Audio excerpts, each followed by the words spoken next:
Back radio city joke સ્ટુડિયોમાં આપનું સ્વાગત છે. કાકા ધ્રુજે છે યાર. બે બહુ ઠંડી લાગે છે. આ ટેબલ વેબલ હળગાય ને યાર. બે તમે હું યાર આ હળગાય ને પેલું હળગાય. મેં તમને પહેલા પણ કીધું કે મસ્ત ઠંડા પાણીથી નહીં આવો. બે તું મને નહાવા માટે કેમ આટલો ફોર્સ કરે છે? આપણા વડીલો એવું કહે છે કે નાહવાથી શરીરનો થાક દૂર થઈ જાય એમ. તે શિયાળામાં આ બધી અફવાથી દૂર રહેજો.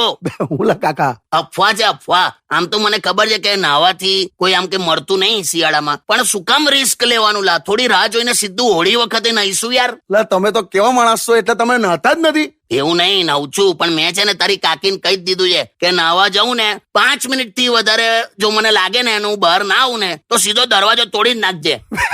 વાત કરો છો તો સુલા અંદર થઈ જઈને મરી જવું એના કરતા અત્યારે ભૂલમાં કોઈ ઠંડુ પાણી પીવડાવી દે ને હા તો આમ પાણી આખા શરીરમાં કયા કયા લોકેશન પર ફરે છે બધું ખબર પડે. હા, આમ આમ ઉતરે, આમ લિટરલી. પણ ના પીશો ને ઠંડુ પાણી. શાંતિથી એક કામ કરો, મસ્ત નહીં આવો. બે તું કેમ વારે ઘડીએ નહીં આવ કરે છે? આ જગતમાં જો સ્ત્રીઓ ના હોત ને તો શિયાળામાં છોકરાઓ મોઢું પણ ના ધુએ. બોલ. સ્ટેડિયમ તો કિશોર કાકા only on radio city 91.1. Only on Radio City.